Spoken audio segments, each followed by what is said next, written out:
Hi, welcome to Tensions Oracle. So today we're going to be looking at the Major Arcana of Tarot, and I'm just going to go through each one really quickly to give you the meanings and what some of the symbols represent in each card. So let's get started.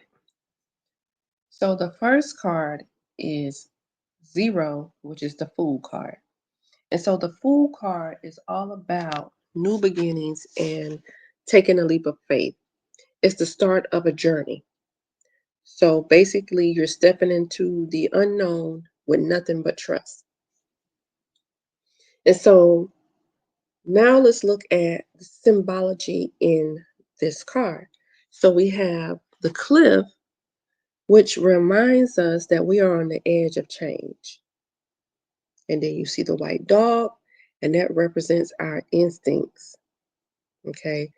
It also means that it also represents loyalty, but it also acts as a warning.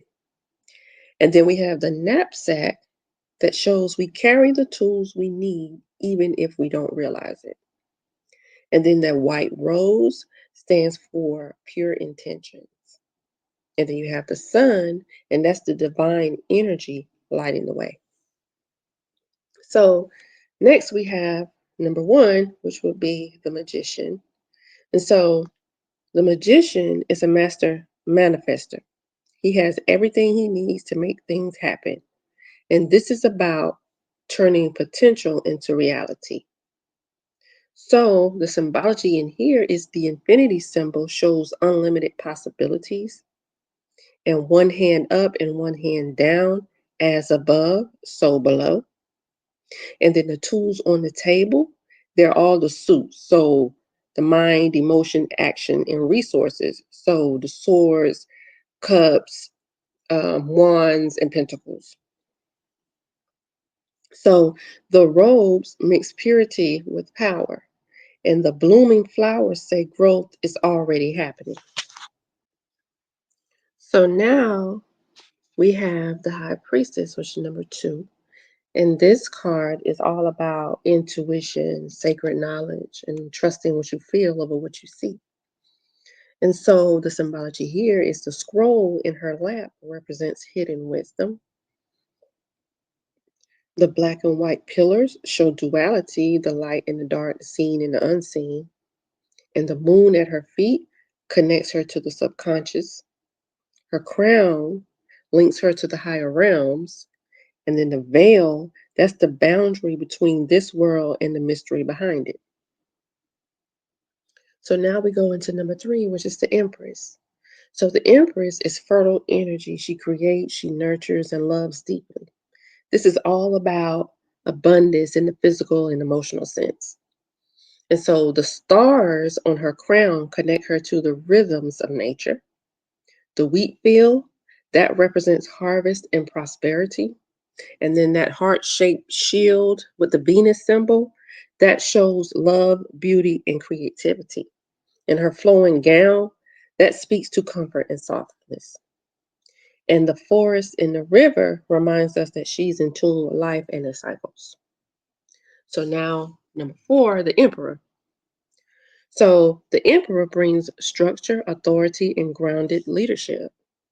This is all about taking control and building something solid. And so the symbology here is his throne is decorated with rams, and that's Aries energy, strong and assertive. The red robes show drive and ambition. And the orb and scepter say, I've got power and I know how to use it. The mountains in the background represent strength and permanence.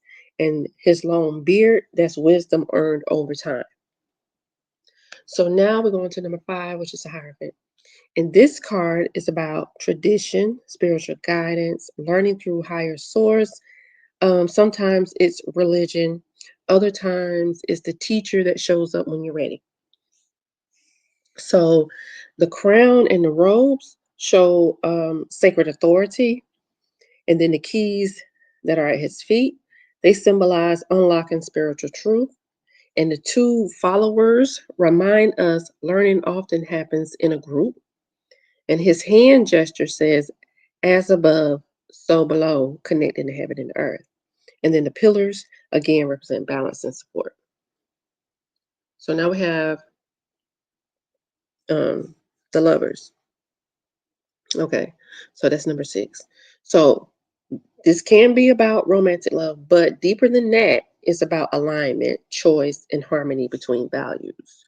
So the angel above them represents divine blessings.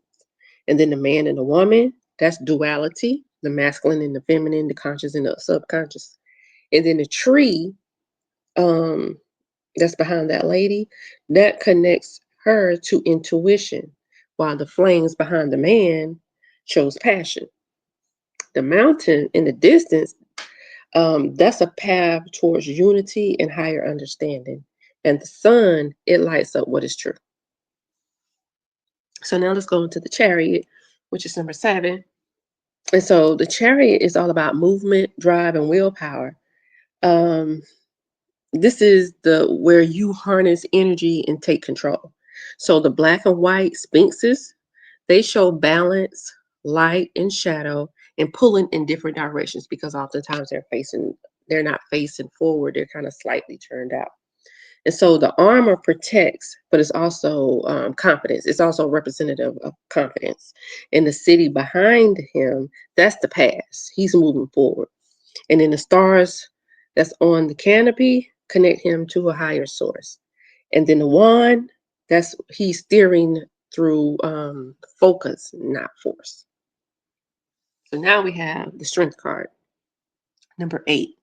So this is quiet power, not forceful, because as you see how she's holding that lion softly, it's not a strong grip. So it's grace under pressure. It's about taming the inner beast with patience and heart. So the lion represents raw emotion and instinct. The woman is calm, not afraid, and that is true strength. The infinity symbol shows that this is a lifelong skill. And then the white robe represents purity of heart. And then the soft landscape reminds us that strength can be gentle. So now let's go into the hermit, which is number 9. So the hermit is representing of solitude. So this is saying this is a time for you to go into solitude, reflection, and also inner wisdom. So the hermit, he goes off to himself to find clarity, not to escape. So it's not an escape thing. So the lantern shows he has light, okay? Even if it's just for one step at a time, he still has that light there to help guide. And then the staff that he has keeps him steady on uneven ground. And then the cloak means he's not here to be flashy, just real. And then the mountaintop says he's done climbed. Um, not he's done climbed the mountain. So he's already up there. So this this is representative of taking a pause and listening within. Okay. So now we have the Wheel of Fortune, and that's number 10. So the Wheel of Fortune is change is in motion. So sometimes you're on the top and sometimes you're on the bottom or not or you're not. But it always keeps spinning. And so the wheel itself represents fate and the constant cycles of life. And then the creatures on the corners are the fixed zodiac signs, stability in motion. And then the sphinx at the top, that symbolizes riddles and truth. And then the snake sliding down, that's the descent into the physical. And then the rising figure reminds us that what goes down can rise again. So now let's look at the justice. Okay, that's number 11. So justice is about truth, fairness, and accountability. It's the cause and effect. You get what you give. So the sword cuts through the illusion, and those scales weigh more than evidence. They measure your integrity. Okay, and the square on the crown means reason and logic rule here. And then the red robe, that's for responsibility. And then the steady gaze, she sees what's really there. Okay. So now let's go to the hangman, and then that is number 12. And this card is about surrender and a shift in perspective. So when you let go, you find the clarity. So the symbology here is hanging upside down shows seeing things different from a different perspective. The glowing halo means enlightenment comes through stillness. Okay. Right. Say peace, be still. So his calm face shows that he's at peace with the pause. The bent leg forms a cross, which is sacrifice and spiritual grounding. And then the tree is rooted in wisdom. Okay, so now we have the death card, which is number 13. And this card means transformation, not death, but transformation. So it's like things coming to an end, but the end of something that needs to go. So the skeleton is change that can't be avoided, and the white horse is purity in motion. And that rising sun shows that after endings come beginnings. And then the fallen person there, the fallen figures, they represent ego and attachments that no longer serve. And the bishop standing tall, that's faith through transition. So now we're going to look at temperance, okay, which is 14. So temperance is balance and patience. It's also flow. So temperance teaches us to blend the energies instead of forcing extremes. Okay. So the angel is a divine guide, and that's representative of calm, centered, and groundedness. And then the one foot on the land and one in the water, because you look at the feet, got one on land, one in the water. And that's navigating both emotion and reality. And then the cups pour into each other, harmony in action. So the triangle inside the square shows spirit inside structure. And then the path behind the person leads to a golden crown, which is a higher purpose.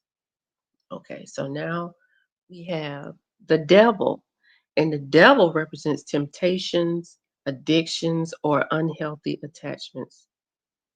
Okay. But if you look at this, you see the chains aren't tight, they're loose. So that means you can break free. So the devil figure represents the fear, the control, and the illusions. And then the chain couple shows how we stay stuck in patterns. And then the torch is a desire of balance. Okay. And then the dark background hides the truth. And then the inverted pentagram signals misused energy. Okay, so now we have the Tower card. So the Tower card represents a sudden change, destruction of illusions. It's not comfortable, but it clears the way. Okay, so the lightning bolt represents divine truth. Um, the crown flying off is ego is being stripped, and the people falling, that's the forced release of what we held on to. And so that fire shows purification through crisis. And then the gray skies, that is letting you know that yes, the storm is real. So yes, this is happening, but it will pass. Okay, now we have the star, which is 17. So the star represents hope, healing, and renewal. And the star comes after the storm to remind you you're still connected. So the naked woman shows vulnerability in truth, and one foot in the water and one on land is harmony between the spirit and the earth. Okay, and then the stars above guide you and bless you. And then the two jugs represents giving freely to the self and to the world, giving freely to yourself and to the world. And the green land shows life returning. So now we have the moon, and that's number 18. And this is the realm of mystery, dreams, and illusions. Okay, so things may not be clear, so you have to trust your instincts. So the moon shines partial light. You can't see the full path yet. And the dog and the wolf represents tame versus wild instincts. And then the path winds between towers. That's a journey through the unknown. And then the crawfish crawling from the water, that's emotion rising to the surface. This card speaks to you feeling your way through. Okay, so now we have the sun, number 19. And the sun represents the joy, clarity, and success. And everything is out in the open, shining bright. So a lot of times I'll say that the sun sheds light on things that needs to be addressed. Okay. So the sunflowers represent growth and positivity. And then the child that's on the horse, that's the innocence and freedom. And then that red banner, that's vitality and life force. And if you watch the Egyptian one, and then I said that's that ankh that represents the vitality and the life force. So anyway, the white horse shows purity of movement, and then the sun itself, pure life and energy and no filters. Okay. Now we have judgment, and that's 20. So judgment is about awakening, clarity, and calling. So something huge is shifting, and it's a chance to rise into your purpose. So the angel that's blowing the trumpet signals a spiritual wake up call. And then the people rising from the coffins, they are being reborn. And then their arms are open. That's them surrendering to what's next. And then the mountains in the back there, this isn't the end, that's the passage. Okay, so, and this card is talking about, are you ready to answer the call? So now we have the world. So this is going to be the last one on the major arcana. Okay, so 21. So the world represents completion, wholeness, and integration. You've made it to the other side, wiser, stronger, and ready for the next cycle. So the symbology in the world card is the dancer in the center, is grace through transition. And then the wreath shows the victory and the circle of life. And then the four figures, the lion, the bull, the eagle, and the angel, they represent the elements and the fixed signs, kind of like the wheel, right? So the wands in her hands is the balanced energy, okay? Because wands represents action, okay? And then she's looking right at you, full circle, okay? Full circle. So that's the major arcana. You can put your comments down below. And like I said, I'm doing these in sections. So I'm going to go into the suits next. I don't know how I go, but I'll go into the suits next. Okay. And I'm just going to try to keep these short, simple, and I ain't trying to go in too deep. So thank you.